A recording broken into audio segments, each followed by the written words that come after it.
345 among some other guests. So Alabama has had a tough run in their athletic department. They had the shooting, the murder, alleged murder with a basketball player, had a recent player that joined the team, had a gun possession charge. And now the Alabama baseball coach has been fired. This was over a story we discussed a little bit about gambling in the middle of a game that Alabama was playing when it came to the commission in Ohio and then New Jersey, among others. And it's been a rocky start. And you wonder if this is also a trend because legalized gambling is everywhere. I'm not saying they should shut anything down. Don't get me wrong.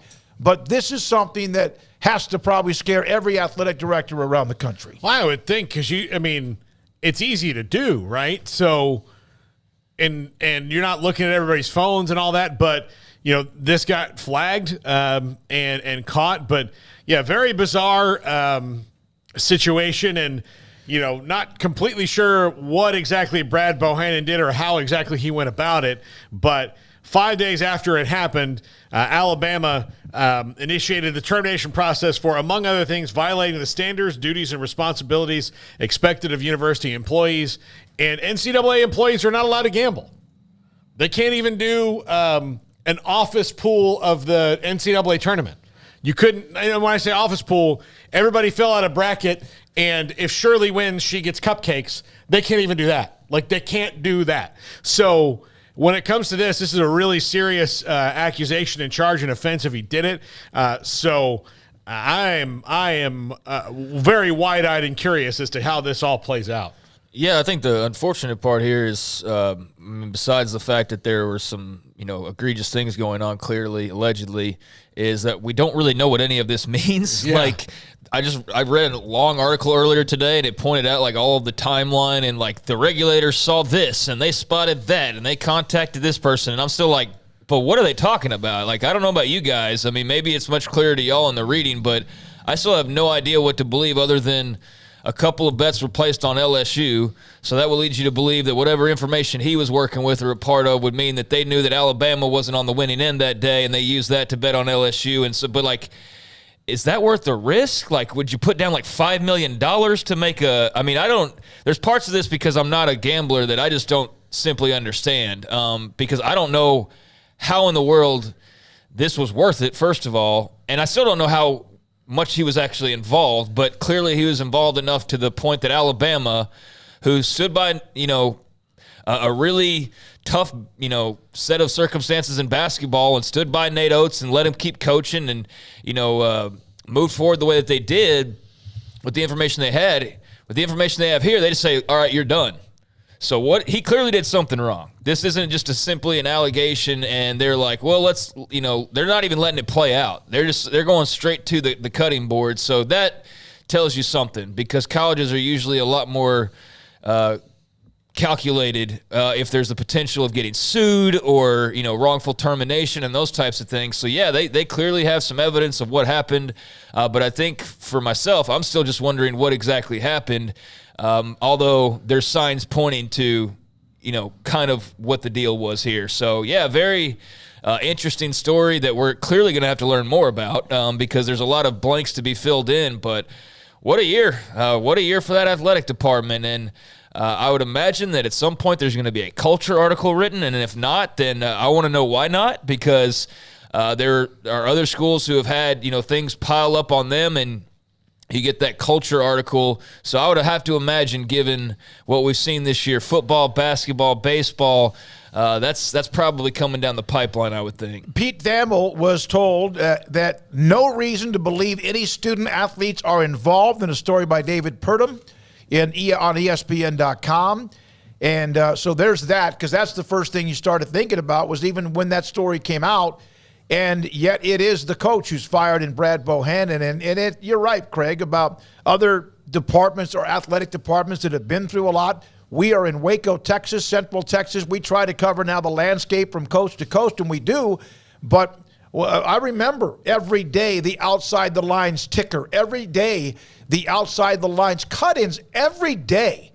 It was That's not quite what I mean by that. I just mean that, they've had a major issue in 3 different sports now. So, there's typically, a it's like when Texas, with the softball coach was yelling and they had something going on in football, I think, and he had the Chris Beard thing. Remember that? There was like all these tweets about the culture at Texas, and they had, here's Chris Beard, and here's the softball coach yelling, and here's Sark doing whatever he did, or Herman or whatever. And so I just imagine those are coming up, or you're seeing those types of tweets already spawning now, because this has become like a pattern this past year for Alabama. I'm not comparing it to the Baylor thing in any way, shape, or form, but just saying that you've had enough things happen in a short amount of time that I think it's fair to question, like, what the heck's going on over there right now? And do they need to tighten the reins a little bit? That's all I'm implying with that. It is it's tough. I mean, and then you never know what leads to if this could be just what's going on with him. It could be something deeper. You don't know. But I have a feeling that I remember there was the Boston College, and there's maybe one or two that you've seen along the way when it comes to college athletics involved in a sting or an investigation or whatever. But it has been amazingly, for the most part, the percentage is very minimal. And so this story here, and I don't know enough about gambling either. I've gambled one time in my life and I was miserable, even if I won. But, and I'm not talking about going to Vegas or Shreveport or wherever, the WinStar. But do you feel like that this is just random, or do you feel like because legalized gambling has gotten so much more involved in colleges, no matter what, it's kind of embraced it? The NFL, pro sports, it's on everything. I'm not blaming it on gambling, but could this start to be more frequent? Well, the more easy it is to do something without, like, how many times do you think Calvin Ridley placed a bet on something before anybody said anything to him in the NFL, right? So, because it's easy to do. I mean, well, wasn't the Lions? I could have done it 20 times while you were talking right there. It's really easy to do now. I don't have to be like, hey, Smokey, I got to take a phone call and then go out and be like, who is that? Don't worry about it. I don't have to do that anymore. So, I mean, look, and it's not legal in every state, but it's easy to do. And in a state like, somehow this bet was placed at the sports book that's at Great American Ballpark in Cincinnati while he's like, so there's a lot of winding roads to get to what really went on here, how exactly it went down. But at the end of the day, yeah, it's really easy to do. So everybody's going to have to be on high alert. You get NFL players that just got suspended for doing it because, again, it's really, really easy to do. There was Paul Hornung, there was Alex Karras, and that was 60 years ago, and you haven't really heard much about it. Well, and then you had what you had with Ridley, and now with the Detroit Lions players and a Washington player. When I was in school, in college, a guy I went to middle school with, Teddy Dupay, was the point guard of the Gators, a really good player. One of their best players, scored a ton of points, and he got in trouble for being somehow, I don't even know completely looking back at what it was, but he was somehow involved with a bookie, and that's why he got kicked. He was one of the better players, if not the best player on that Gators team at the time, right before they had their big championship runs with Billy Donovan. He was kicked off the team for being involved in that. So it does pop up because, again, even back when it was hard to do, it's still of hard things to do or harder to do. It's still pretty easy to do. It was a dark place to go, right? It was, you kind of had to be there. In certain places, not so much. But so there's that story involving Alabama baseball, and still maybe more to come on that. Kansas